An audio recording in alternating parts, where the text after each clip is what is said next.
والصلاة والسلام على من لا نبي بعده وعلى آله وأصحابه الذين أوفوا عهده. أما بعد فأعوذ بالله من الشيطان الرجيم. بسم الله الرحمن الرحيم. ولقد أرسلنا نوحا إلى قومه فلبث فيهم ألف سنة إلا 50 عاما فأخذهم الطوفان وهم ظالمون فأنجيناه وأصحاب السفينة وجعلناها آية للعالمين. وإبراهيم إذ قال لقومه اعبدوا الله واتقوه ذلكم خير لكم إن كنتم تعلمون.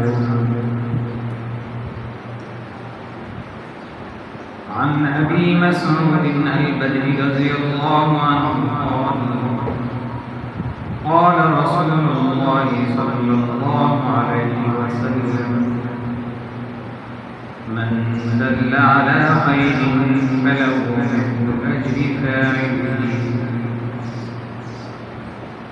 صدق الله وصدق رسوله النبي الكريم ونحن على ذلك لمن الشاهدين والشاكرين والحمد لله رب العالمين. اللهم صل على محمد عبدك ورسولك وصل على المؤمنين والمؤمنات والمسلمين والمسلمات وبارك على محمد وأزواجه وذرياته.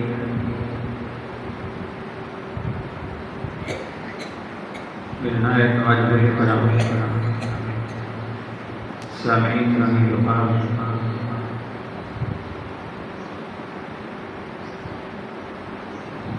اسلامی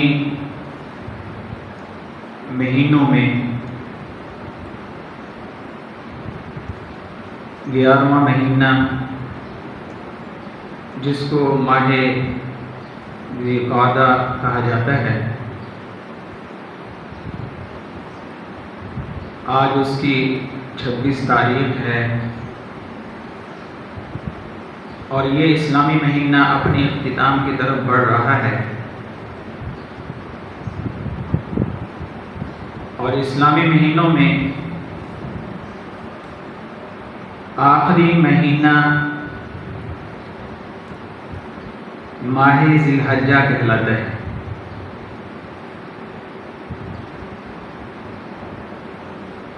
اور اس آخری مہینے کے اندر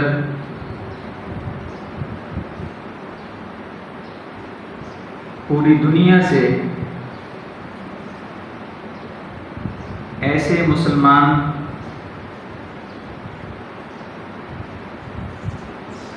جن کے اوپر حج فرض ہو چکا، یعنی ان کے پاس حج کے لیے آنے جانے اور بال بچوں کے خرچ کا سارا سلسلہ اللہ تعالیٰ نے ان کو عطا فرمایا، تو ایسے مسلمانوں کے اوپر ایک دفعہ اپنی زندگی میں حج فرض ہو جاتا ہے.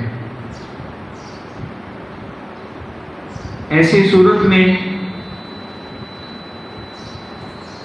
جس کے پاس سارے کا سارا انتظام ہو چکا ہو، اس کے اوپر حج کرنا فرض ہو چکا ہے، ہو جاتا ہے، اگر وہ حج نہیں کرے گا تو گناہ گار کہلائے گا۔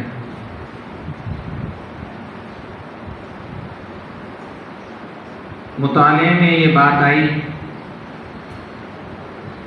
کسی صاحب نے ایک بڑے عالم سے سوال پوچھا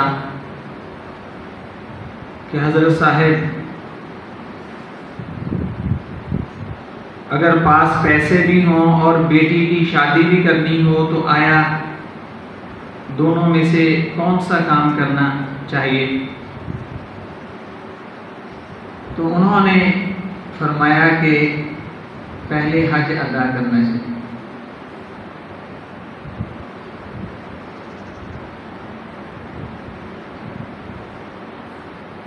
حج بیت اللہ ارکان اسلام میں سے ایک اہم رکن ہے۔ بیت اللہ شریف کی زیارت اور حج کا فریضہ ہر صاحب ایمان کی آرزو اور تمنا ہے، اور زندگی میں ایک مرتبہ حج فرض ہے۔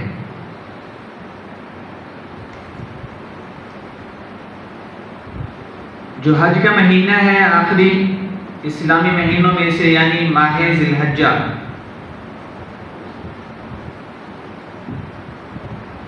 اس مہینے کے جو پہلے 10 دن ہیں، ان 10 دنوں کی بہت بڑی فضیلت قرآن و سنت سے ہمارے سامنے آئی ہے۔ جیسے نبی کریم صلی اللہ علیہ وسلم نے سال بھر کے دیگر ایام سے اس مہینے کے پہلے 10 دنوں کو افضل قرار دیا ہے۔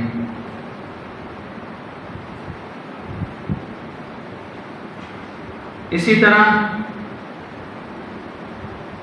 جو اسلامی 12واں مہینہ ہے، یعنی ماہ ذی الحجہ،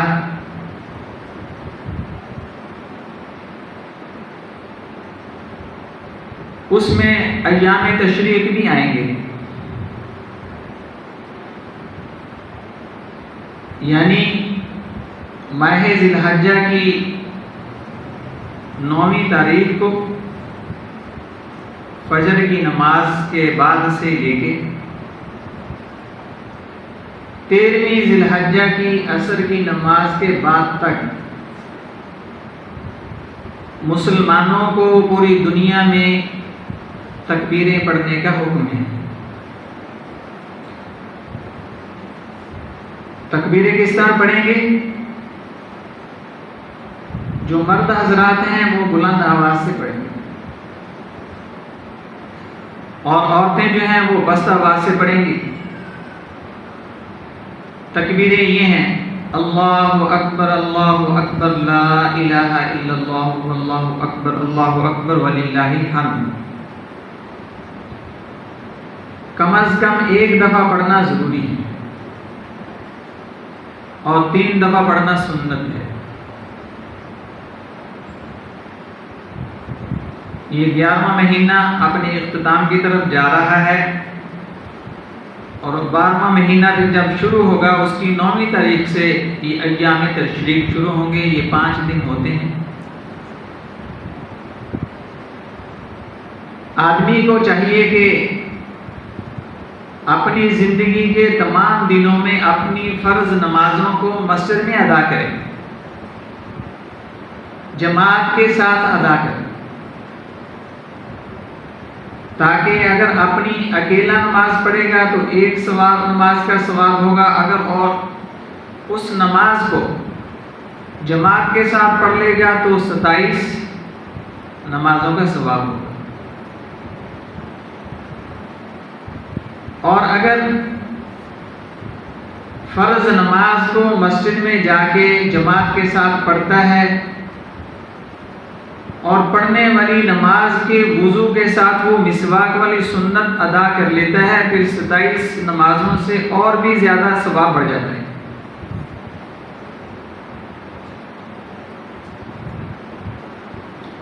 اور فرمایا کہ حج اور قربانی کی مناسبت سے ماہ ذی الحجہ کو اللہ تبارک و تعالی نے اس قدر برکتیں اور سعادتیں عطا کی ہیں کہ ہمارے نبی کریم صلی اللہ علیہ وسلم نے ارشاد فرمایا، پہلی رات کے چاند کے ساتھ ذی الحجہ کا آغاز ہوتا ہے اور اس کی پہلی 10 راتوں میں سے ہر رات اپنی عظمت میں، اپنی فضیلت میں لیلۃ القدر کے برابر ہے۔ اگر کسی نے رمضان المبارک کے آخری عشرہ میں اس کی قسمت کے اندر لیلۃ القدر ملنا لکھا ہوا تھا اور اس نے لیلۃ القدر کو پا لیا تو ایک رات کی عبادت 1000 راتوں کی عبادت سے زیادہ افضل ہوگی۔ اور فرمایا کہ یہ جو 12واں مہینہ ذی الحجہ ہے، اس کے پہلے 10 دن کی جو 10 راتیں ہیں، ان راتوں کی فضیلت ایسی ہے کہ ہر رات کی فضیلت لیلۃ القدر کی رات کی فضیلت کے برابر ہے۔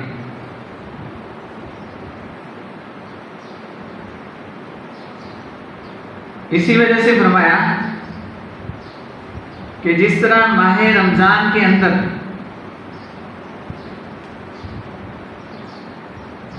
ایک آدمی روزے رکھتا ہے، پہلے 10 دن کے رکھے تراویح پڑھی، دوسرے 10 دن کے رکھے تراویح پڑھی، تیسرے 10 دن کے رکھے تراویح پڑھی اور ساتھ اعتکاف بھی کر لیا اگر قسمت میں نصیب ہے۔ بہت سارے ایسے لوگ بھی ہیں جو اعتکاف نہیں کرتے،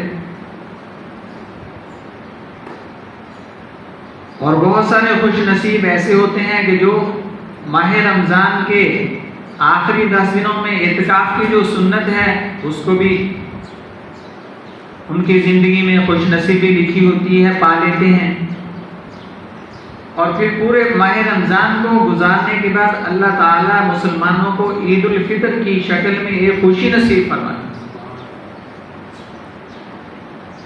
اسی طرح فرمایا کہ ماہ ذی الحجہ جو 12واں اسلامی مہینہ ہے، اس کی جو پہلی 10 راتیں ہیں، ان کے اندر اگر کسی نے اللہ تعالیٰ کی عبادت کو بجا بلاتا ہے، کرتا ہے،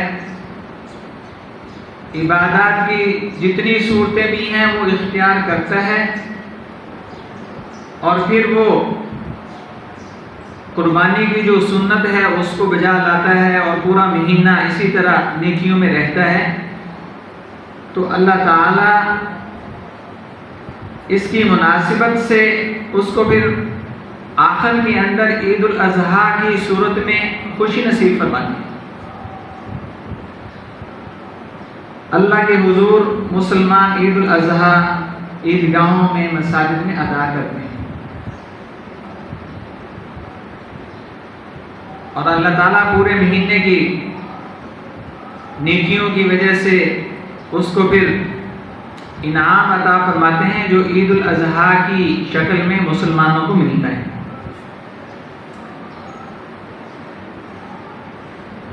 اور عام طور پر عید الاضحیٰ کو قربانی والی عید کہا جاتا ہے۔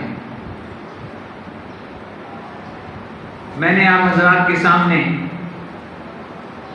20واں پارہ سورۃ العنکبوت اس کا دوسرا رکوع تلاوت کیا۔ اللہ تعالیٰ کی رحمت سے یہ سعادت نصیب ہوئی جس میں اللہ تعالیٰ ارشاد فرما رہے ہیں، وَلَقَدْ أَرْسَلْنَا نُوحًا إِلَىٰ قَوْمِهِ فَلَبِثَ فِيهِمْ أَلْفَ سَنَةٍ إِلَّا 50 عَامًا۔ ہم نے نوح علیہ السلام کو ان کی قوم کی طرف تبلیغ کرنے کے لیے بھیجا۔ کس بات کی تبلیغ؟ کہ اللہ تعالیٰ کی وحدانیت کو مان لو، اس بات کا یقین کر لو کہ عبادت صرف کس کی ہے؟ اللہ ہی کی۔ تو قرآن پاک اس بات کو بیان فرماتا ہے کہ فَلَبِثَ فِيهِمْ أَلْفَ سَنَةٍ إِلَّا 50 عَامًا، کہ حضرت نوح علیہ السلام اپنی قوم کو تبلیغ کرتے رہے۔ کتنے سال تبلیغ کی؟ 10 سال کی، 20 30 40 50 100 2 صدیاں 3 4 کتنی؟ 950 سال تبلیغ، 950 سال تبلیغ کس بات کی تھی؟ لا الہ الا اللہ کی تبلیغ، کہ اللہ کو ایک مانو، ایک جانو، اسی کی عبادت کو بجا لاؤ، اپنا سر، اپنی زمین نیاز اسی کے دربار میں جھکاؤ۔ تبلیغ کو کتنے سال ہو گئے؟ 950 سال ہو۔ اور اللہ تعالیٰ کا شکر ہے کہ اللہ تعالیٰ نے ہمیں امام الرسل، امام الانبیاء سب فرما دیجئے صلی اللہ علیہ وسلم، ان کی امت میں پیدا فرمایا، اور آپ صلی اللہ علیہ وسلم کی امت کو یہ اعزاز دیا، اور آپ صلی اللہ علیہ وسلم کے صدقے سے یہ اعزاز ملا کہ پہلی جتنی بھی امتیں آئیں، جب انہوں نے عبادت کرنا ہوتی تھی، عبادت کو بجا لانا ہوتا تھا، تو وہ عبادت خانوں میں جاتے تھے، ان کو عبادت خانے میں جانا پڑتا تھا۔ جہاں بھی عبادت کا وقت ہوا تو وہاں ان کو اپنا عبادت خانہ تلاش کرنا پڑتا تھا،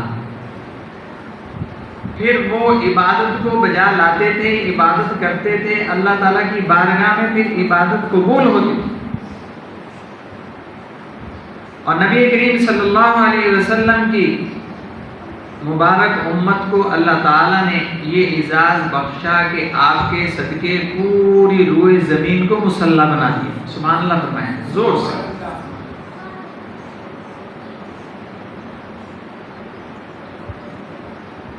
اب مسلمان نماز پڑھنا چاہتا ہے تو وہ اس کو بتلایا جاتا ہے، اس کو دعوت دی جاتی ہے کہ اللہ کے گھروں میں جاؤ، اللہ کے گھروں کو آباد کرو۔ اگر پھر بھی وہ مسجد میں نہیں گیا تو جہاں بھی اس نے مصلی بچھایا، اپنی نماز کو ادا کرنا چاہا تو وہ ادا کر سکتا ہے۔ تو یہ فضیلت کس وجہ سے ملی؟ نبی کریم صلی اللہ علیہ وسلم کے صدقہ کی وجہ سے یہ نعمت اللہ تعالیٰ نے عطا فرمائی۔ اور اسی طرح یہ نعمت بھی عطا فرمائی کہ اگر پانی نہیں مل رہا اس کو تلاش کرو، اگر پھر بھی نہیں ملتا تو پھر تیمم کرو، تیمم کرو مٹی کے ساتھ۔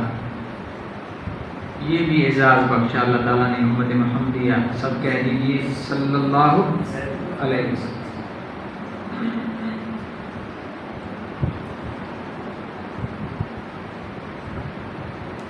لیکن حضرت نوح علیہ السلام کی امت نے آپ کی دعوت کو قبول نہ کیا۔ 100 سے کم افراد تھے جنہوں نے آپ کی دعوت کو قبول کیا۔ فَأَخَذَهُمُ الطُّوفَانُ وَهُمْ ظَالِمُونَ، پھر اللہ تعالیٰ کے طوفان نے ان کو پکڑ لیا۔ پکڑا کیوں؟ ان کے ظلم کی وجہ سے۔ وقت کے رسول کی بات کو، وقت کے نبی کی بات کو تسلیم نہیں کر رہے، پانی نے ان کو غرق کر دیا۔ ناز کرتے تھے، نخرہ کرتے تھے، حضرت نوح علیہ السلام کے ساتھ مذاق کرتے تھے۔ جب کشتی بنا رہے تھے، پاس سے گزرتے تھے تو مذاق کرتے تھے، دیکھو دیکھو کشتی بنا رہے، دیکھو دیکھو کشتی بنا رہے، دیکھو جی کشتی بنا رہے۔ ہر پاسے ریتا ریتا نظر آ رہی ہے، ایک کشتی بنا رہے ہیں۔ پھر وقت کے نبی نے جو فرمایا وہ سچ ثابت ہوا کہ نہیں ہوا؟ آج بھی اس کے آثار مل رہے ہیں دنیا میں۔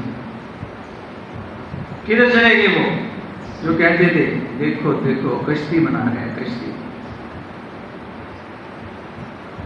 پانی میں غرق. اور فرمایا کہ آج ایک ہی نام ہوگا، وہ کس ذات کا نام ہوگا؟ اللہ کا. سب کہیں کس ذات کا نام ہوگا؟ اللہ کا نام ہمیشہ سے ہے، ہمیشہ رہے. تو انسان کے لیے شرافت یہ ہے، شان یہ ہے، انسان کی عزت یہ ہے کہ انسان اللہ کے دربار میں اللہ کے سامنے جھکے، اسی کو توحید کہے. یہی مطلوب ہے، یہی مقصود ہے.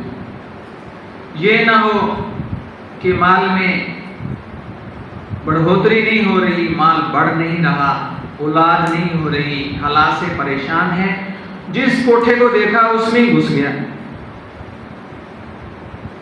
ادھر ہی سر جھکا دیا.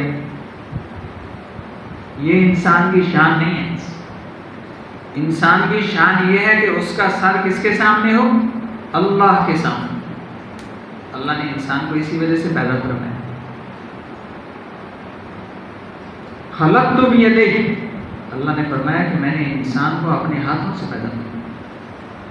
اور فرشتوں سے کیا فرما دیا تھا؟ اسجدوا لآدم، سجدہ کرو آدم کو. سجدہ کیوں فرمایا؟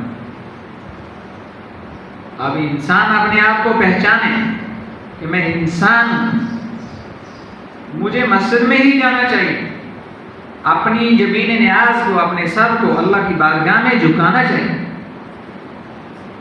یہ نہ ہو کہ کسی درخت کی ٹہنی کو ہلتا ہوا دیکھا اس کے سامنے کھڑا ہو، کسی پہاڑ کا رنگ بدلتا دیکھا تو ادھر کھڑا ہو گیا مانگنے کے.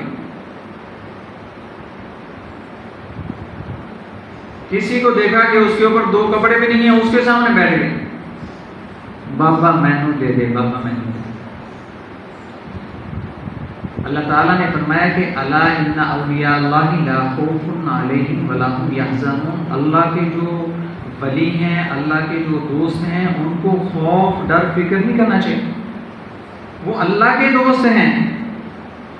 تو جو اللہ کے ولی ہیں ان کے ساتھ جو جنگ کرے گا وہ اللہ کی ناراضگی کو مول لے گا. یہ کون ہیں؟ حضرت سید علی حجویری لاہوری رحمہ اللہ، جن کو حضرت داتا گنج بخش کہا جاتا ہے. تو جب یہ افغانستان کی طرف سے تشریف لا رہے تھے، لاہور میں داخل ہو رہے تھے، تو ایک آدمی کو دیکھا کہ وہ درخت کے نیچے بیٹھا ہوا ہے، درخت کے سائے میں بیٹھا ہوا ہے اور شکر بیچ رہا ہے.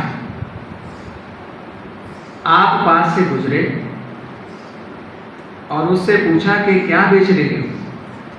تو اس نے آگے سے مذاق کیا. کیا کہنے لگا؟ مٹی بیچ رہا. کیونکہ پنجاب جو ہے یہ لاہور پنجاب کا مرکز ہے. کیا کہا؟ مٹی بیچ رہے ہیں، مٹی. چاہیے تو یہ تھا کہ تمیز کے ساتھ، تہذیب کے ساتھ، شائستگی کے ساتھ آدمی کو ایسا ہونا چاہیے کہ آدمی جب بول بولے تو اس کے بول سے پتہ چلے کہ یہ کسی اچھے گھرانے کا بچہ ہے.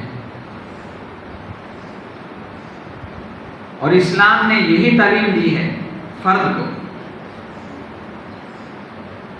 اتنے بڑے اللہ کے ولی ہیں، وہ پاس سے گزر رہے ہیں، پوچھ رہے ہیں کہ کیا بیچ رہے ہو؟ وہ آگے سے مذاق کر رہا ہے کہ میں مٹی بیچ رہا ہوں، حالانکہ وہ شکر بیچ رہا تھا تھیلوں کے اندر. تو آپ گزر گئے اور تھوڑا آگے جا کر کے فرمایا ٹھیک ہے، مٹی بیچ رہا ہے تو پھر مٹی سے. اب اس کے دل میں خیال آیا، اس نے تھیلوں کے اندر ہاتھ ڈالا اور ہاتھ میں جب شکر نکالا، باہر دیکھا اس کو، وہ کیا تھی؟ مٹی. اب بھاگ پڑا وہ. اب تو وقت نکل گیا، وقت کو گزر چکا. اگر شائستگی کے ساتھ، تمیز کے ساتھ، احترام کے ساتھ وقت کے ولی کی بات کو سن کر کے اچھا جواب دیتا تو کیا پتا وہ جاتے جاتے دعا فرما دیتے. اب تو درخت کے نیچے بیٹھا ہے، پھر شاید کسی بڑی فیکٹری میں بیٹھا ہوتا اور لوگ کام کر رہے ہوتے اور پیسہ بھی آ رہا ہوتا، عزت بھی ہوتی، شہرت بھی ہوتی۔ بدقسمتی یہ ہے کہ بیٹھا بھی درخت کے نیچے ہے اور چند تھیلے جو ہے وہ شکر کے لیے بیٹھا ہے اور نخرہ کر رہا ہے، اللہ کے ولی سے نخرہ کر رہا ہے۔ تو ہم الحمدللہ ہم ان اولیاء کے ماننے والے ہیں۔ جب بھی لاہور جاتے ہیں تو وہاں فاتحہ خوانی کر کے آتے ہیں۔ ہمیں ضرورت نہیں ہے کہ کسی سے وہ ہم لائسنس لیں کہ ہم ولیوں کے ماننے والے ہیں۔ وہ بڑے سلسلوں کے لوگ ہیں، ان کی قسمت ہے کہ لوگ وہاں جاتے ہیں اور اپنے اپنے انداز میں وہاں اللہ کا ذکر کرتے ہیں، فاتحہ پڑھتے ہیں۔ کم و بیش 1000 سال کا عرصہ گزر چکا ان کی آمد کو۔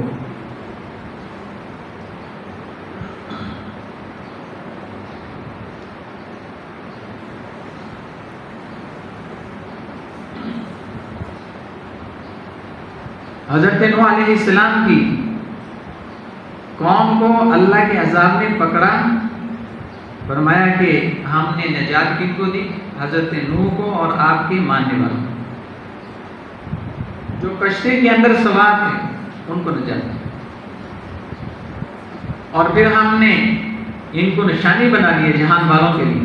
دیکھیں کہ ہزاروں سال گزر چکے ہیں، آج بھی حضرت نوح علیہ السلام کا ذکر خیر ہو رہا ہے، سبحان اللہ بولیں۔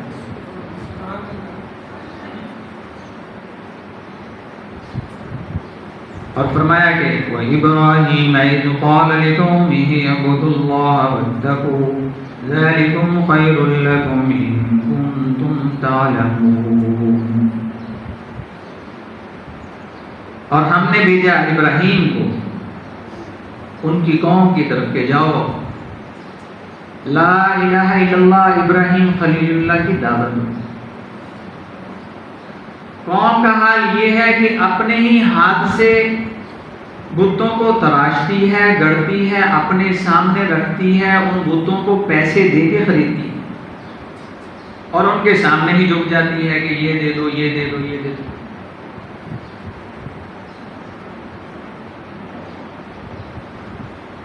حضرت ابراہیم علیہ السلام قوم کو دعوت دے دیں، اعبدوا اللہ واتقوا، اے میری قوم اللہ کی عبادت کرو، اسی کو ایک جان، واتقوا، اس سے ڈرو، شرک کو چھوڑ دو، بت پرستی کو چھوڑ دو، اللہ کی عبادت کو بجا لاؤ۔ ذالکم خیر لکم ان کنتم تعلمون، اور فرما رہے ہیں قوم سے کہ یہ تمہارے لیے بہتر ہے تم اگر اس بات کو جان لو، سمجھ لو میں جو کہہ رہا ہوں۔ اور فرمایا کہ انما تعبدون من دون اللہ اوثانا وتخلقون افکا۔ حضرت ابراہیم علیہ السلام اپنی قوم سے فرما رہے ہیں کہ اے میری قوم تم اللہ کو چھوڑ کے اللہ کے غیر کی پوجا کرتے ہو، اوثانا بتوں کو پوجتے ہو، وتخلقون افکا اور اپنی طرف سے جھوٹ کرتے پھرتے ہو۔ ایک بات اس کو اپنی طرف سے گڑھ لیتے ہو پھر اس کو پھیلا دیتے ہو، ایسا نہ کرو۔ اور فرمایا کہ ان الذین تعبدون من دون اللہ، اے میری قوم اللہ کے علاوہ جن کو تم پوجتے ہو، لا یملکون لکم رزقا، وہ تو اس بات کے مالک بھی نہیں ہے کہ تمہیں رزق دے سکیں۔ اور فرمایا کہ فابتغوا عند اللہ الرزق واعبدوہ واشکروا لہ، تم ایسا کرو کہ اللہ کی عبادت بھی کرو، اللہ تمہیں رزق دے گا اور اس کا شکر بھی بجا لو۔ الیہ ترجعون، اور تم نے اسی کی طرف جانا ہے، ہمیشہ اس دنیا کے اندر نہیں رہنا۔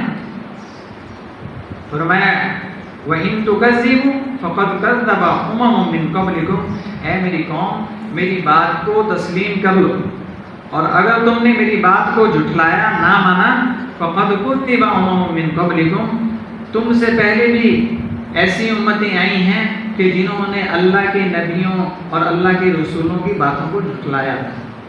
اور فرمایا کہ وَمَا عَلَى الرَّسُولِ إِلَّا الْبَلَاغُ الْمُبِينُ، اللہ کے رسولوں کے ذمے تو پہنچانا ہی ہے۔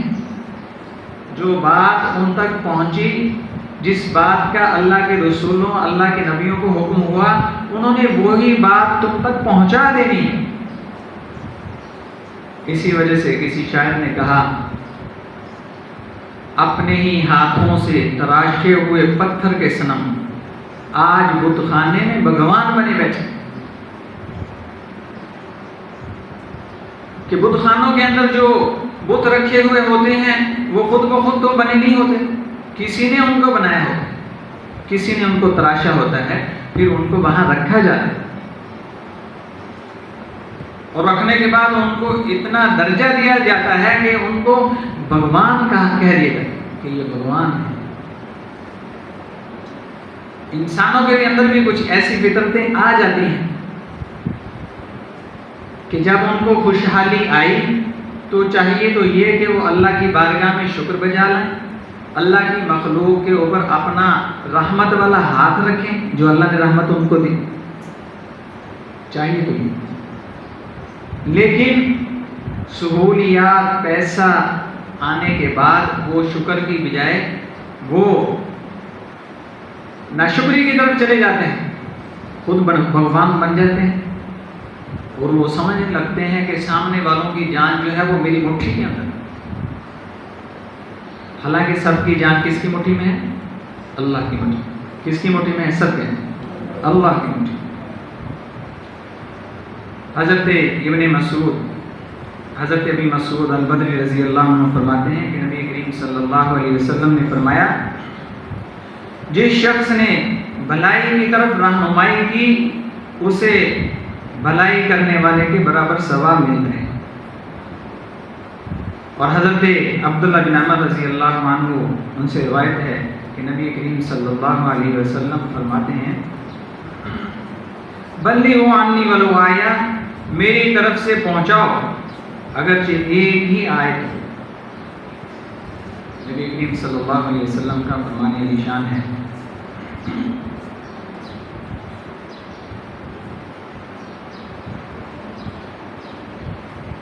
بڑے پیر حضرت پیر ذوالفقار نقشبندی دامت برکاتہم العالیہ جنگ والے، پوری دنیا میں اللہ تعالیٰ نے ان سے خانقاہی پیری فقیری کا کام لیا ہے. اللہ پاک ان کی عمر میں برکت رحمتیں فرمائے. وہ فرماتے ہیں کہ جب بھی انسان اللہ سے مانگتا ہے تو بہت سارے لوگوں کو دیکھا ہے کہ وہ اللہ کی طرف بارگاہ میں یہ مانگتے ہیں کہ یا اللہ مجھے اولاد دے دیں، یا اللہ مجھے پیسہ دے دیں، میری ضروریات کو پوری فرما دیں. تو حضرت پیر صاحب فرماتے ہیں کہ کسی نے جو ہے خود اللہ کو مانگنا چاہیے. یہ سننے میں کم آتا ہے کہ خود اللہ کو مانگنا جو ہے وہ کیا جائے. فرماتے ہیں کہ اس طرح دعا مانگنی چاہیے اللہم انی اسألک، اے اللہ میں آپ سے آپ ہی کو چاہتا ہوں. حدیث میں آیا ہے نبی کریم صلی اللہ علیہ وسلم نے دعا مانگی اللہم انی اسألک حبک وحب من یحبک، اے اللہ میں آپ سے آپ کی محبت کا سوال کرتا ہوں، اور اے اللہ جو آپ سے محبت کرنے والے ہیں میں ان کی محبت کا سوال بھی کرتا ہوں. حضرت والد صاحب رحمۃ اللہ علیہ ان کے پیر و مرشد سید نفیس الحسینی شاہ صاحب رحمۃ اللہ علیہ، اللہ تعالیٰ نے ان کے اندر بہت ساری خوبیوں کو جمع فرمایا، اور ان کو یہ سعادت بھی حاصل ہے کہ انہوں نے بیت اللہ شریف کے غلاف کے اوپر بھی لکھائی فرمائی ہے، اور ملک کی جو پرانی بڑی بڑی اخباریں ہیں ان کا جو سر برق ہے وہ بھی انہوں نے لکھا ہے. آپ کی کتاب ہے برگ گل، اس کے اندر حضرت پیر صاحب رحمۃ اللہ علیہ انہوں نے اللہ کی حمد اور نبی کریم صلی اللہ علیہ وسلم کی نعت خوانی فرمائی ہے. میں 2 شعر پڑھتا ہوں برکت کے لیے، پھر اس کے بعد نماز پڑھتے ہیں. فرماتے ہیں حمد باری میری زباں پر ہے، وجد داری میری زبان پر ہے، دم بدم لا الہ الا اللہ، ذکر جاری میری زبان پر ہے تصور میں روضہ اطہر، نعت پیاری میری زبان پر ہے۔